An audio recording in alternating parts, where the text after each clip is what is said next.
So the next topic, again, has been in the works for quite some time. And as you know, our one of the biggest focus for us is education. And I believe, and this team strongly believes, that education starts from the top, as is the tone from the top. Without the right education and enablement and enrichment information, you cannot really make decisions. I mean, a lot of us are in the cyber industry. I go to the conferences that I don't want to go anymore. I just go around them now. There is conversations about, where can I meet a CISO? How can I sell this next product? How can I make this happen?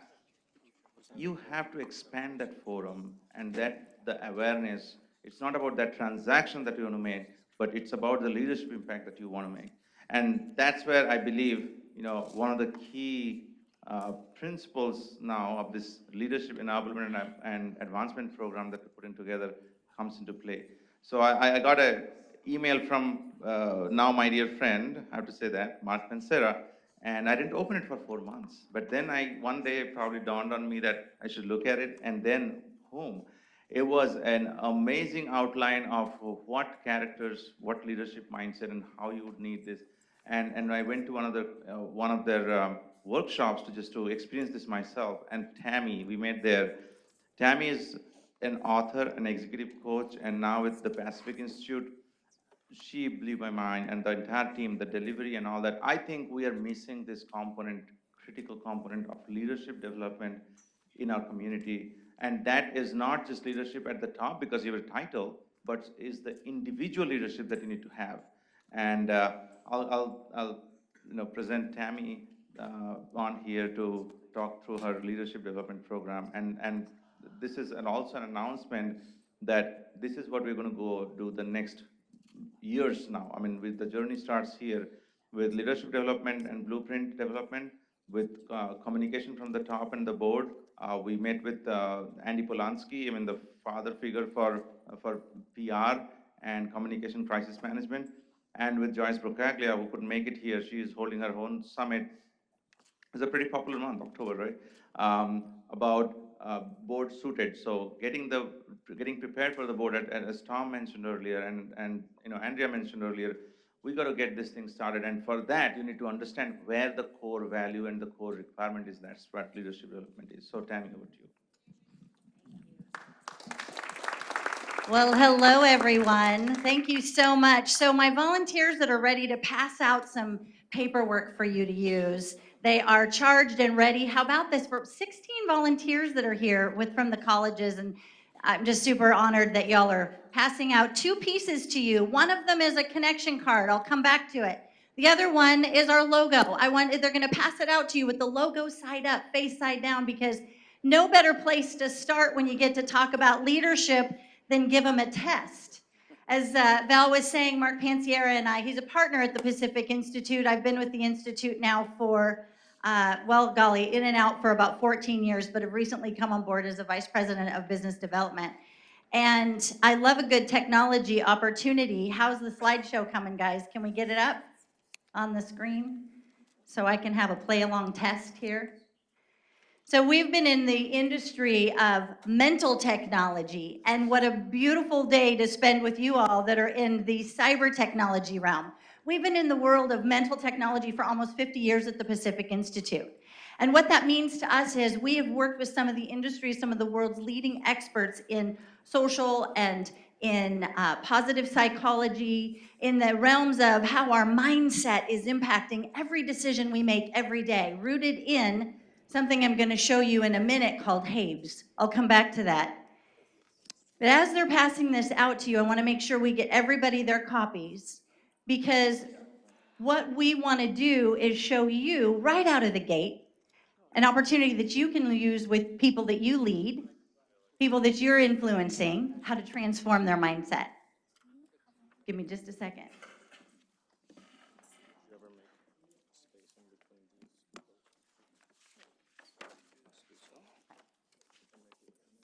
I do. Just a quick second, folks. Making sure you keep that little business card face side down. No cheating on my test.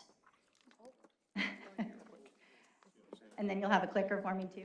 Super, thank you. Gotta have a clicker. So let me tell you about our connection card while we're standing by here so we can do this test real and live in person. Connection card. Would love it if you take an opportunity to fill out your name, your email address, and your phone number. Why am I asking you for that? Because there are items on this and there's things that I'm going to be going over in the next 32 minutes that you're going to want to get your hands on. Free resources that you can use back in your teams, in your volunteer organizations. How to take your voluntold into volunteer mode by shifting their mindset and their perspective of who they are for you, but what's their why and what's our collective purpose. So I want you to fill that out because we'll collect them at the end. So should you want anything of these great tools that I'm going to be mentioning to you as we go along, I want to make sure to call your attention to that right now. So we are getting closer. Here's one of the things that I want to share with you. I come from the background in communications. So I have the distinct pleasure of having a certain governor and a certain senator in running shoes both tell me to stop doing my darn job so well or they'd invite me into another opportunity. And it was an interesting time in my life, and I had this perpetual bruise on my forehead, and you might have been there at a time or two or know people that have, because I was working out of alignment. I love communications. My background's intercultural communications, organizational psychology, all these great little pieces that I've added to who I am. But what I found in that moment and what led me to the Pacific Institute is that I was running into the same wall and I had a perpetual bruise on my forehead because my values were out of alignment with where the organization wanted me to go. And so, therefore, my responsibility was to make a job change, make a career change, completely changed my career. I went from talking to politicians and telling the good, bad, and ugly of a state and the people that we served and how we could build internal communication plans and external communication strategies to helping people understand the internal drivers behind the choices that they make every day. The internal drivers that cause you to be who you are in the world every day. So while they're getting up my slides, I'm going to have you grab your little card here. Okay, and you're looking at this side of it, correct, with our logo? We're going to have you pick it up in just a minute.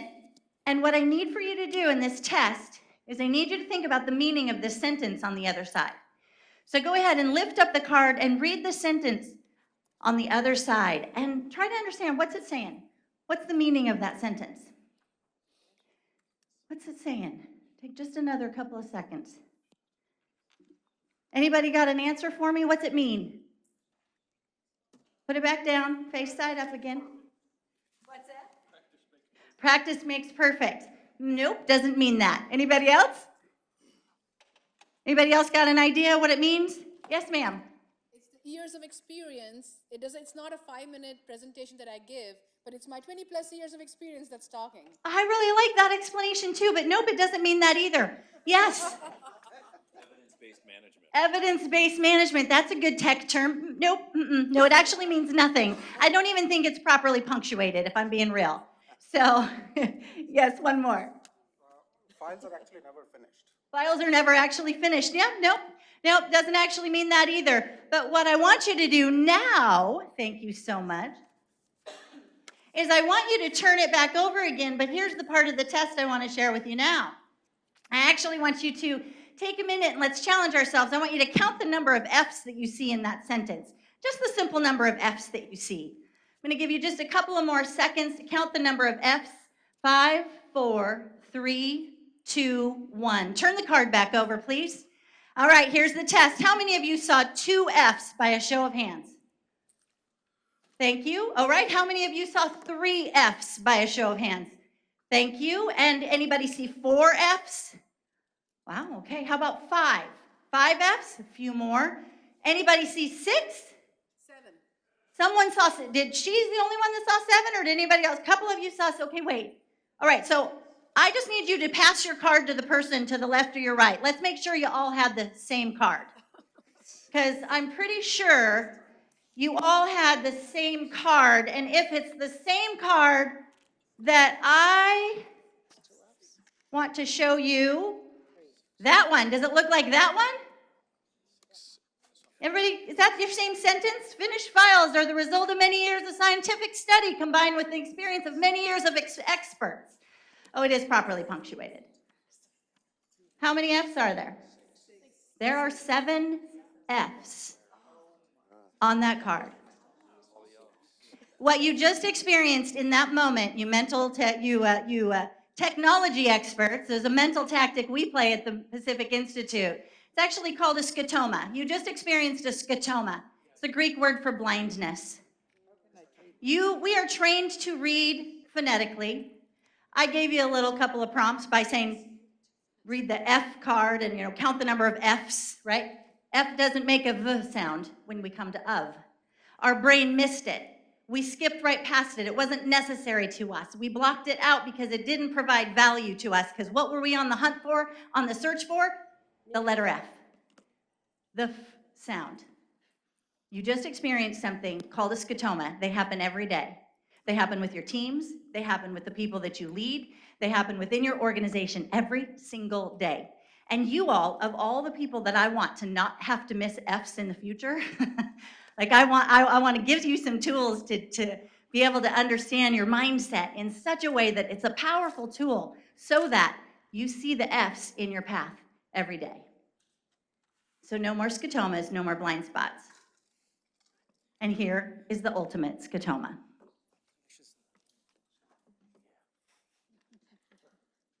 Anybody see it? All right, so let's talk about performance. That was a little fun game. Well, I have more where that came from. Let's talk about performance. Here's how I want to talk about performance.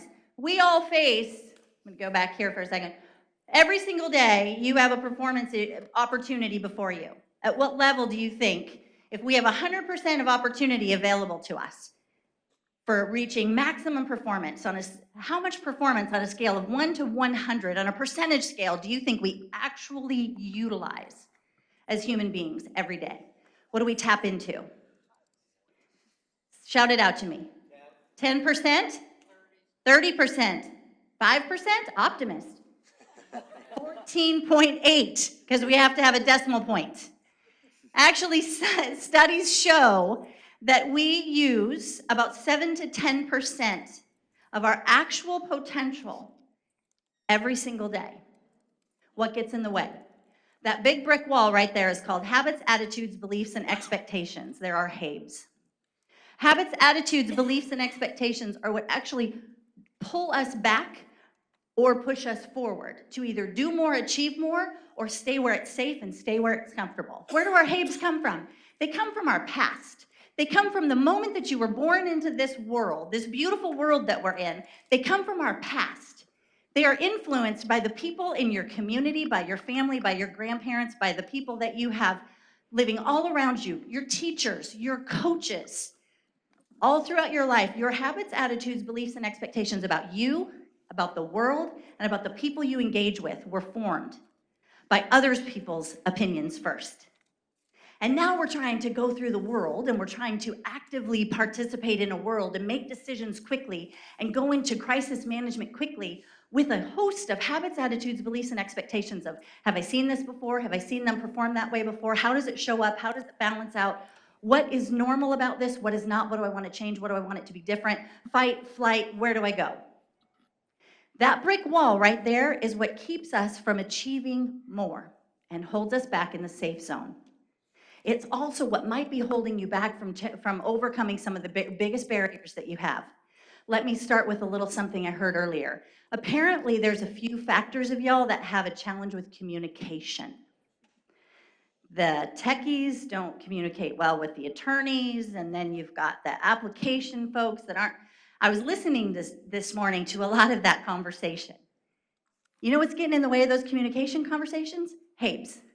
Because we're coming into it to resolve a problem, and we're not thinking about, what am I bringing to the table? What habit might I be bringing? What attitude do I have about this situation, this problem, or this person? What belief do I hold to be true? So that, what expectation do I have that's limiting my ability to see what's possible here and shutting me down, maybe? Or causing me to come in aggressive, maybe. I don't know. But if we're all communicate a similar other, how about we start to align and understand each other from a different perspective? Here's how you do that.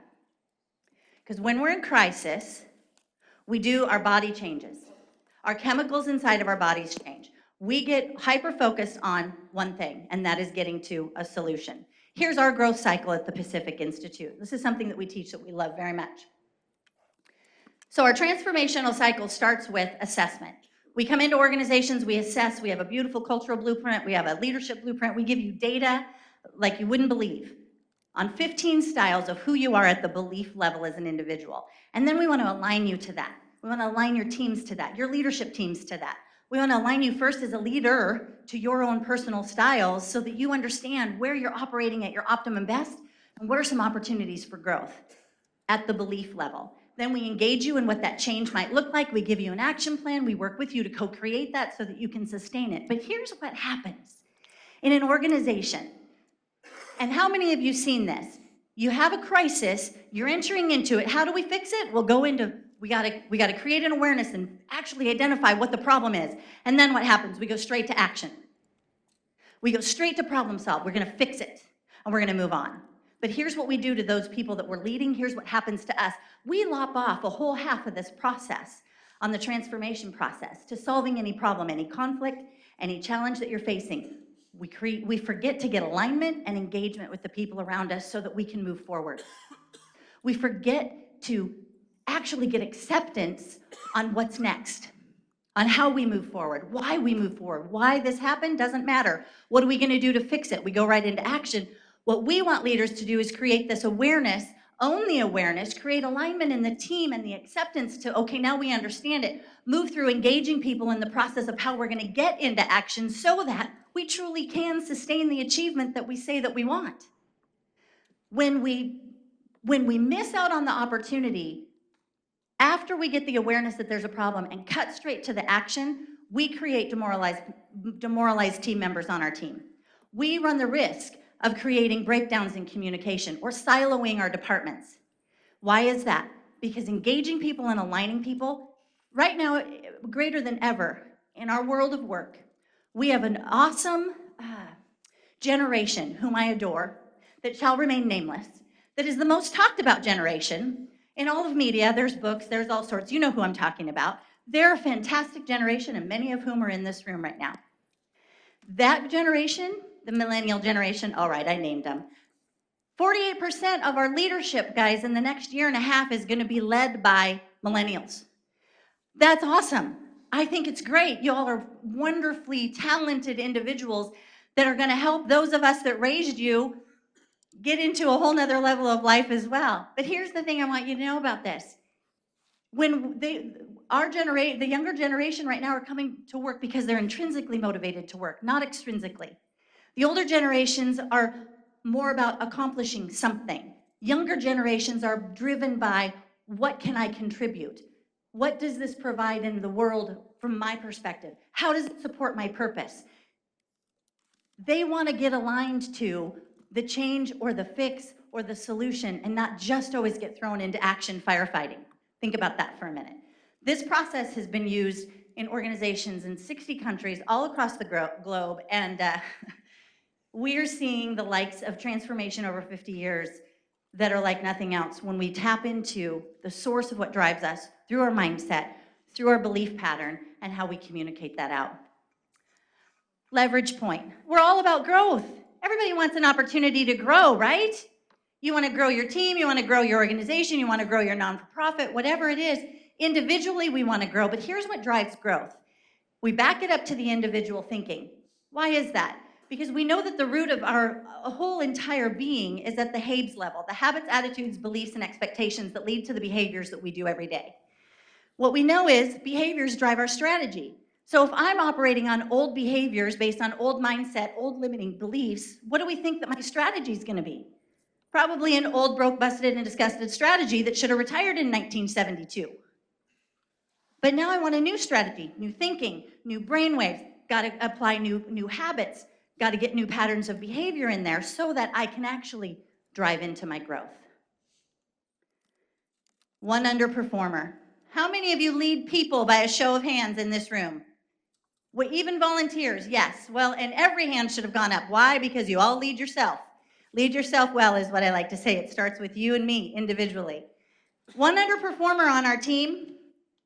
For those of you that are leading, give you a little bit of boost to something here. You spend 28 to 30% of your time on average each week with one underperformer, and that doesn't even take into account the ripple effect that causes in your teams. Why is this important? 65 days a year on average is what leaders are spending and managers are spending on one underperformer on their team. Think about that. Anybody else got an extra 65 days a year that you could throw into just one underperformer? Like, is that, no, it's after lunch. Nobody's with, okay, good. What do we do about the one underperformer? That's important to address him or her, but it's also important to support the team around them. Because often what'll happen is we'll promote someone or we'll put someone on a team because we got them from somebody else, so we pass problems on, or we sort of ignore it because they're just gonna go away. My favorite one that I heard back in the day from someone when I was back in state government said, I'm just gonna duck and cover and I'm gonna wait this director out and we'll get a new governor and he'll be gone, it's just a stepping stone. What are you waiting for? I asked him, and he goes, I'm just waiting for retirement. Oh, fantastic, when's retirement? 13 years, 7 days, and 12 hours. Verbatim, that was his answer. 13 years. He was counting down to just wait it out, duck and cover. Not a high performer. He gave up. He didn't care. Why? For a whole host of reasons that I want to teach you today how to overcome in your people, how to overcome in yourself so that we move past having underperformers and we have high performers on our teams.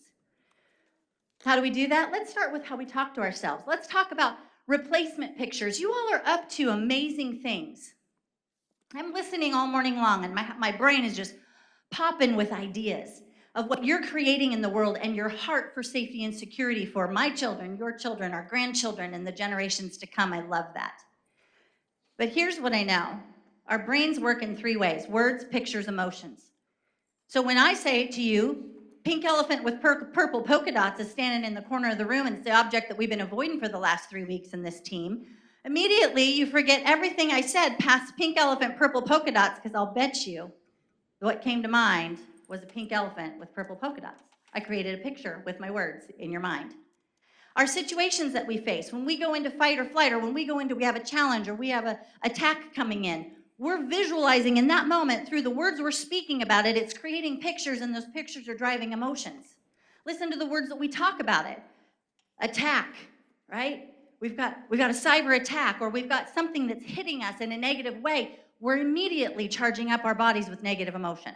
What if we change our words? Here's another opportunity. Create what the picture looks like, the replacement picture. If not this, then what? If you don't want what you have currently, pick a new word, speak to it differently, create a new picture. Your emotions will align with it because we move in the direction of the dominant emotion.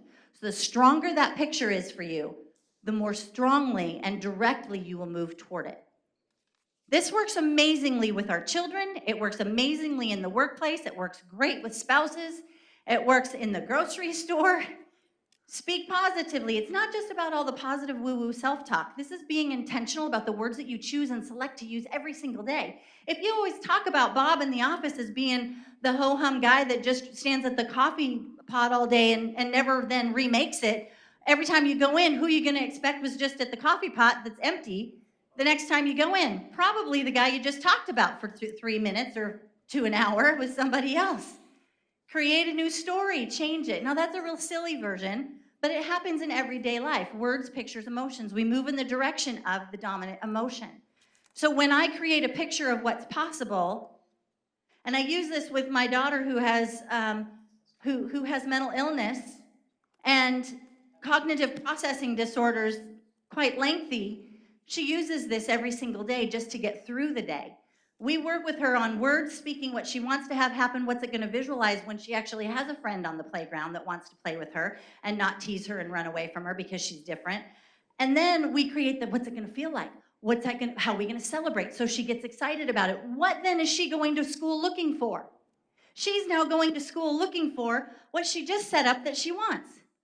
Instead of, no one's going to talk to me. Because when we search for the thing that's the fault, we will find it every time. That's why I love the newest employees in your organization. Talk to them, ask them, what kind of cracks in the sidewalk do they see? The newest employee will see the cracks in the sidewalk we've been stepping over for years.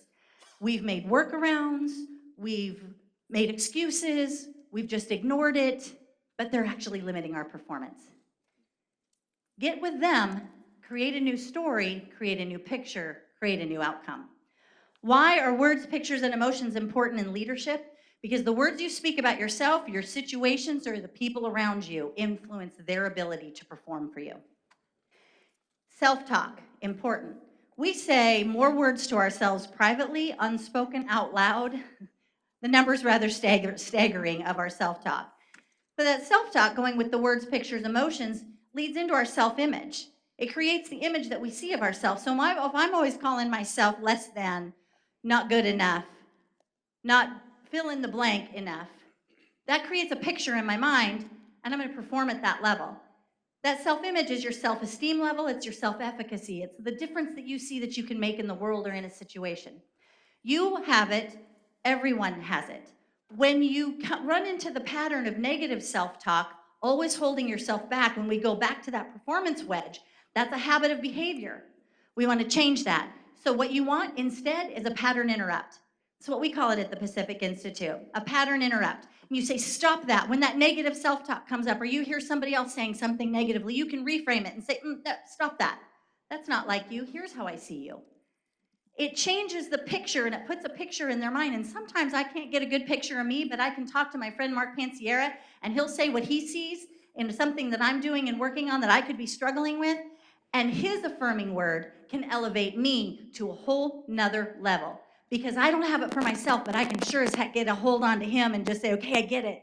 Sometimes that's really easy. What I want to empower you with is, how do you do it for you? How do you do it for the people around you? So that you put a pattern interrupt. So between your self-talk and creating that new picture of you or what you're doing or who you are stops immediately. And then you change it. And yes, there's a pattern repeat. That's how we get through to breaking down this barrier of habits, attitudes, beliefs, and expectations. You want to realize more performance? You want to create more in the world? I think that's amazing. I want to encourage every single one of you to start changing the story.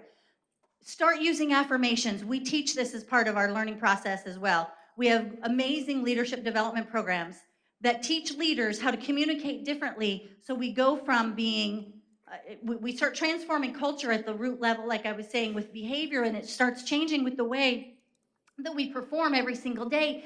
But it's all personal. It's not about just come in and somehow magically we're going to change the culture in your organization. It takes time, yes, but it also takes each individual committing to the outcome that they want to achieve, changing the words that you're using, reframing the picture that you have in your mind to something more than what you have. This is one of my most favorite things. If not this, then what? And then I'll tell you my 3 favorite words in conflict. But if not this, then what? If what you have before you is not the outcome that you want, then what do you want it to be?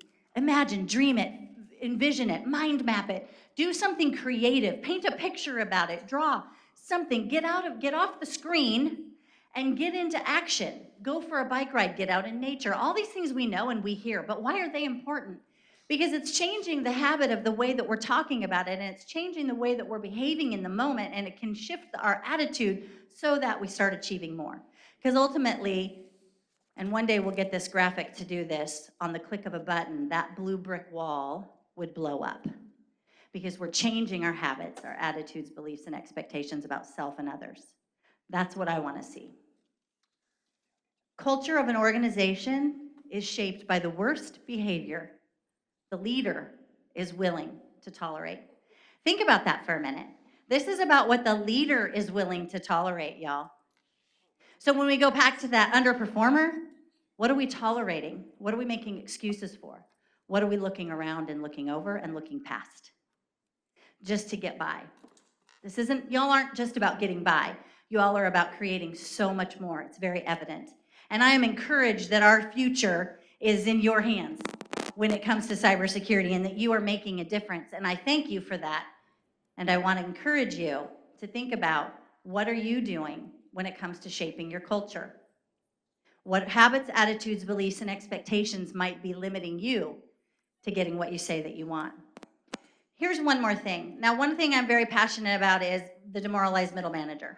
I was one many years ago, and I decided to embark upon a journey to not save them all, but to get them tools so that they could transform the way that they were experiencing the world. Because no one ought to go through life feeling less than because of the choices that they've made. Let's make new choices. This was my thinking.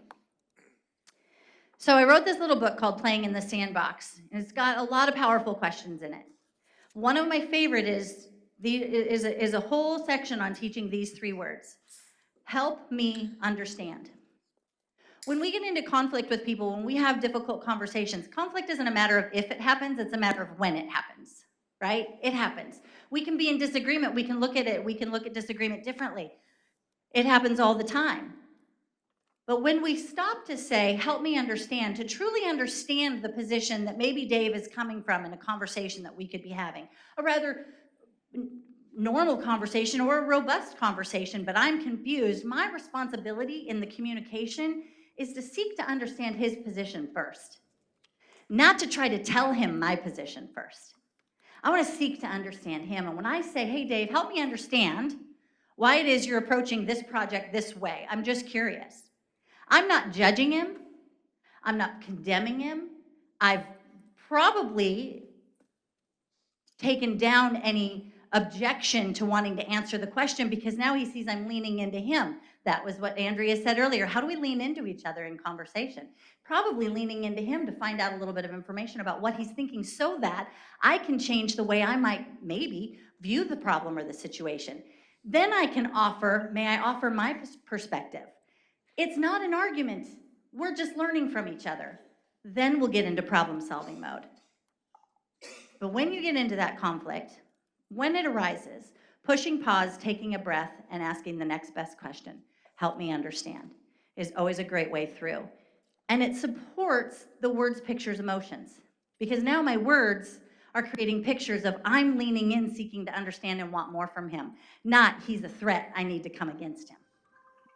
Powerful tools for you. And now my question is this. What one thing will you apply starting today? When it comes to Habes, when it comes to your mindset, when it comes to any limiting beliefs, or maybe even when it comes to creating a replacement picture. I challenge you to come up with one thing so that you walk out of here with at least one thing that you're going to apply. Here's my next thing. When it comes back to the connection cards, this is something that I found that works really phenomenal. So we have an ebook on scotomas. We have some opportunities to engage with us in different online options that we'll get you. We love getting tools into leaders' hands to be able to make you, to do our part to contribute to making you even more effective. But here's what I want you to know. Or I guess here's my question for you. How many of you would say you understand what your core values are as a human being? By a show of hands. Fantastic. How many of you, of those people that raised your hand, how many of you have actually done the work to identify your core values? Very nice. Well done. For those of you that haven't yet done that work, here's why I think core values are so important. Core values are a driver for us. So my 3 core values, we all have 3, it's that bullseye core values. I have family, self-respect, and integrity. Here's what I know in communicating with people. If there's something that comes up and I bump up against it or I'm challenged by something, I can immediately go to what core value is being pressed upon. When I was in the IEP meeting with all the school district leaders and the school principal, and there's my husband and I, and we're here to advocate for our daughter who needs special services at school, guess what? They asked some questions. They were making some choices that were impacting my daughter. So yeah, Mama Bear came out and family, I had to explain to them, you know what?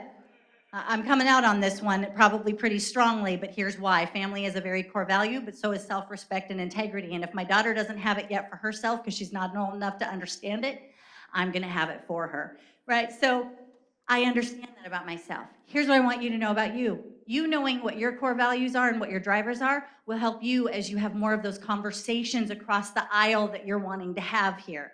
As you're wanting to expand into the workplace, into the world in a whole new way through your technology that you're protecting, that you're building, that you're creating. Such amazing work. But when you learn your core values, you're then going to be able to operate and communicate from a different level.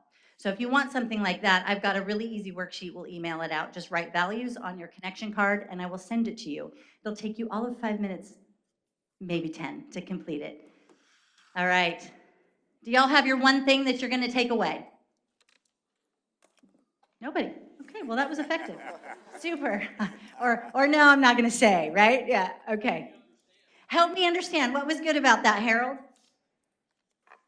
It places the emphasis on understanding, not on stating points of view. Very good. It places the whole conversation on seeking the understanding versus my individual point of view because I'm going to win. And I added that, you didn't say that, but oftentimes that's what we can go, I need to get this across. I need you to hear me. Okay, but yeah, it's true. It's really true. What's true anymore? I don't know after this morning. Kidding. Any other thoughts? Questions? Yes, ma'am. Words, pictures, emotions. Words, pictures, emotions. That worked for you. How will you use that? It's basically what I think is what I say, and what I say is what I do, and what I do becomes my destiny. Yeah, and when we can use that in replacing and put the picture in there, because the emotion is what we attach to, the emotion attaches to the picture. So getting that picture really strong, there's a reason why vision boards worked. Now there's still action required, but you get those pictures in there and it works to start getting that emotion and keeping that positive energy moving forward. You all have been wonderful. If you have any questions, snap a picture. If you want to email me and you didn't want to share in public, thank you so much.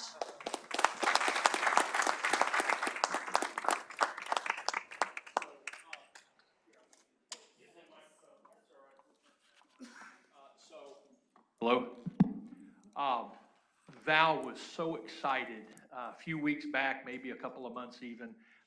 He had been to the Pacific Institute, and Harold, there's this Pacific Institute. I'm telling you, we got to work with them. They're just fantastic. So now I understand why. And to something that you said, I want to give some encouragement here. Has anybody ever heard of the journal, professional journal, Brand Week? Brand Week, they spend billions of dollars doing research. And about 5 years ago, they mapped the values of the different generations. So everybody's heard of the greatest generation? And we call them the greatest generation. Why? Because they built so much, right? And then there's the silent generation, which is the Korea conflict. Then the baby boomers, we're really the problem. And then Generation X. And we raised the millennials. that's right. But here's the value. The millennials tracked at 85% to the values of the greatest generation. And here was the example they gave. The greatest generation, if you said, hey, there's a problem of malaria in sub-Saharan Africa, please send us $100, they would do that. The millennials won't do that. But if you say that if you send us $100, we can buy 10 mosquito nets, and that will, you've got four people that will sleep under the one mosquito net. You will save 40 people from getting malaria. That's what they'll do. They want to have that engagement with the process. They want to have the engagement with the process, and they also want to be mentored. They want to be communicated directly with, and they want to have it be, and for all of you, I'm not talking at you that are millennials because you're my favorites. I'm just encouraging. I speak on this all the time all around the country, and here's why this is important, is that we've missed, our generations older than that have missed because we're the doers. We get in, we take action, we show up early. They want to Kick ass and take names. They do, but they do it in different ways, and we have a lot to learn from them because they're about relationship, they're about connection, they're seeking, they're hungry for mentoring and connection. Because in drive-through, they missed it. How many millennials out here? I know there's, you're right on the cusp. All right, thank you so much. Thank you, Harold. It was lovely.